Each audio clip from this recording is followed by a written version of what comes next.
ही सवाल पूछना कि आपने विवाह क्यों किया। सही उत्तर 1 लाख में शायद कोई एक दे सके। आपने विवाह क्यों किया? सबका उत्तर यही होगा, हमने वंश वृद्धि के लिए विवाह किया, हमने वंश वृद्धि या सुख के लिए विवाह किया।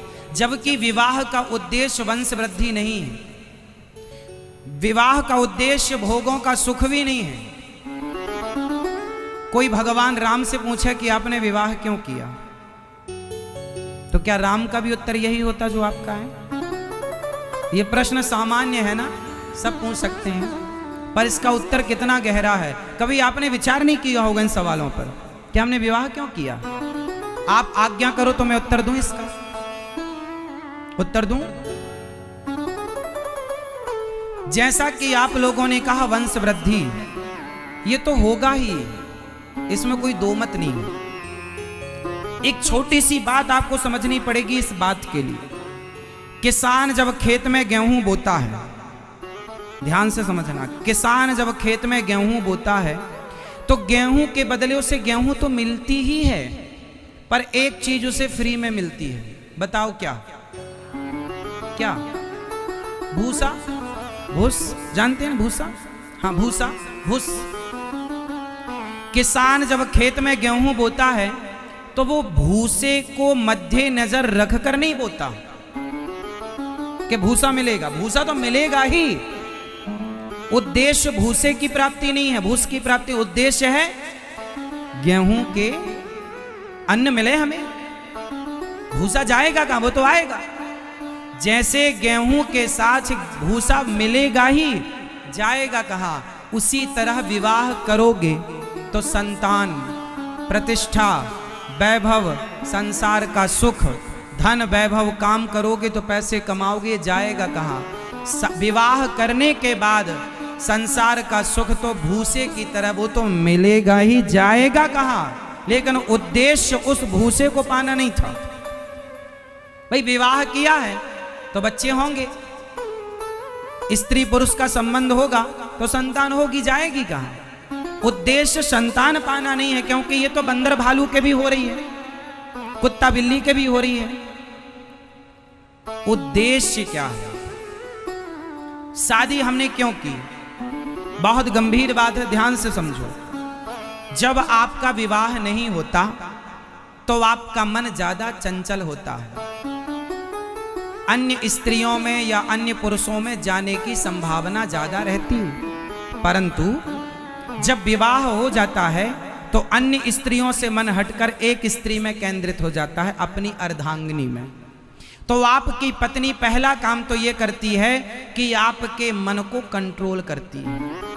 अभी 17 जगह मन जा रहा था, अब 17 जगह से मन हटकर सिर्फ आपकी एक स्त्री में लग गया और एक पुरुष में लग गया। आप किसी लड़की का विवाह ना करो, 17 लड़के से बात करना स्टार्ट कर देगी वो उम्र है साहब, वो उम्र है। उस उम्र में जब कोई पहुंचता है तो स्वाभाविक स्थिति होती है, मन स्थिति। इसलिए हमारे बाप दादों ने परंपरा बनाई कि समय पर विवाह हो जाए, क्योंकि समय पर आप अपने मन को कंट्रोल कर लें। तो जो आपका 17 जगह मन जा रहा था वो सब जगह से मन हटकर एक स्त्री और एक पुरुष में लग गए। अब आप उसमें लग गए, मतलब आपके मन को कंट्रोल करने में आपकी पत्नी या आपका पति आपका सहायक है या नहीं? बोलो हाँ, बोलो हाँ। आपकी पत्नी या आपका पति आपके मन को कंट्रोल करने में आपका सबसे बड़ा सहयोगी है। तो आपके मन को जब अपनी पत्नी और पति में लगा, फिर आप दोनों गृहस्थ में क्या कर रहे हैं? नाच रहे हैं। सवेरे से शाम तक क्या कर रहे हैं? नाच रहे हैं। और इसी नाचने में आपके कितने रुपए खर्च हो गए? 100 वर्ष की उम्र आपकी जिम्मेदारियों का बोझ ढोते ढोते निकल गई। आप आए किसके लिए थे? अच्छे कर्म करने, लेकिन अच्छे कर्म तो कुछ हुए नहीं और जिम्मेदारियों के बोझ तले दब गए। और पत्नी और बच्चों के इनकी सेवा में आपकी सारे 100 रुपए खर्च हो गए। बच्चों को पढ़ाते लिखाते, है ना, सब करते करते आपका बुढ़ापा आ गया। अब विदाई हो रही है, चलो अब भगवान के पास जाओगे, भगवान बोलेंगे फल लाए? बोले नहीं, तो चलो 100 रुपए वापस करो। 100 रुपए खर्च, 100 रुपए, 100 साल की उम्र बीत गई। बताओ आपके पास कितना बैलेंस है? पुण्यों का, कागज के टुकड़ों का ना बताना। कागज के टुकड़े तो बहुत लोगों के पास बहुत होंगे, चलो बताओ आपके पास पुण्य का धन कितना है।